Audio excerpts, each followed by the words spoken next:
Hello Uplanders, the city of Porto is getting more properties in the metaverse. You can see here this map, which was created by the Analytics Assassin Discord group, shows the planned extension of the Porto city. When new neighborhoods and cities are added to Upland, we are not yet aware of the exact neighborhood values and prices that we can expect to see in the city. But in this video, I'm going to go through some data and hopefully try and predict some of those values to give you a better idea of what to expect during the new city release expansion.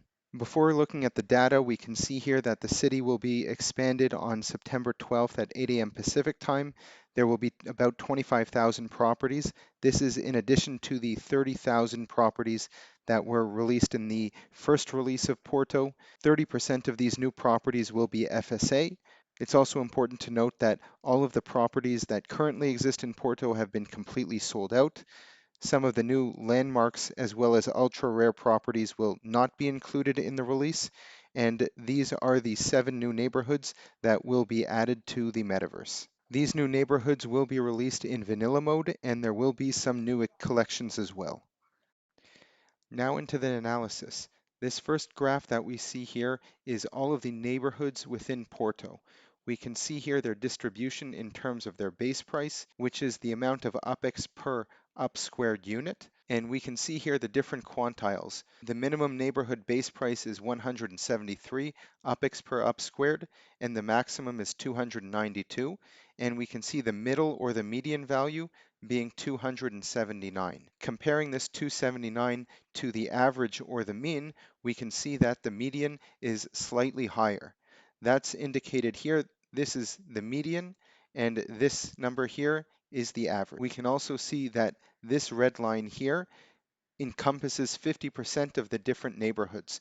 So we can see that 50% of the neighborhoods are actually on the higher end in terms of their base prices. This second graph shows all of the different neighborhoods here on the x-axis ranked by the neighborhood value, with number 1 being the most expensive base price and number 15 being the cheapest. The size of the bubble indicates the amount of properties that each neighborhood has. So the larger the bubble, the more properties it has. And lastly, these colors indicate if the neighborhood is part of a collection.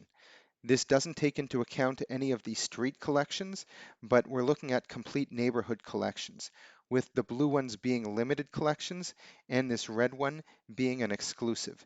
So here we're able to see not only the different neighborhood values, also the size of the neighborhood and if they're part of any collections. Here is a different representation of all of the neighborhoods in Porto based on their ranking and size.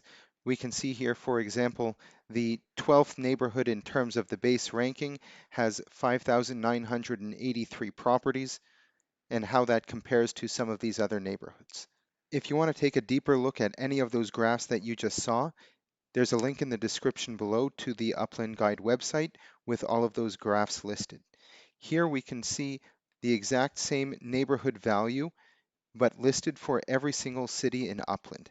Now here it's extremely difficult to see, so I'm going to go ahead and first zoom in, and I'm going to highlight the city of Porto so that we can see how it compares to other cities. I've chosen to pick out 2 different cities here. The top one is Porto, and this bottom one is Las Vegas. So we can see here that the base prices in Porto are higher in all of the instances compared to Vegas. But one thing that I think sets it apart is that the size of the properties in Las Vegas were much larger. So what might seem as very expensive properties in Las Vegas is absolutely true. But if you take a look at it based on the up squared size itself, the properties in Porto actually appear to be higher across the board. The second city I've chosen here to compare is Detroit. We can see Detroit here, and I'm not even showing you the most expensive neighborhoods, but we can see here that it has a much longer tail, meaning that there are more neighborhoods and obviously more affordable neighborhoods. But when we start looking at most of the top 10 to 15 neighborhoods, we can see that the prices seem to be very similar between Porto and Detroit. And the third city that I'm going to compare is this red one here, which is Rio de Janeiro. And again, we can see some of the prices appear to be quite similar between Porto and Rio. Clearly in Rio, there are a couple of neighborhoods that are much more expensive. When you take out those outliers, we can see here that the base prices seem to be fairly similar for the more expensive neighborhoods in Rio. Now, just by looking at this graph, with Upland adding another 7 neighborhoods to the city, I would think that they would add a number of neighborhoods in this price range, which would be about 260 UPX per up squared. This large jump in terms of the base prices is a little bit out of the ordinary, in my opinion. I also want to take this opportunity to say that none of this is financial advice and everybody should be doing their own research. I think that we can also see a number of neighborhoods also will be entry-level neighborhoods and on the cheaper side.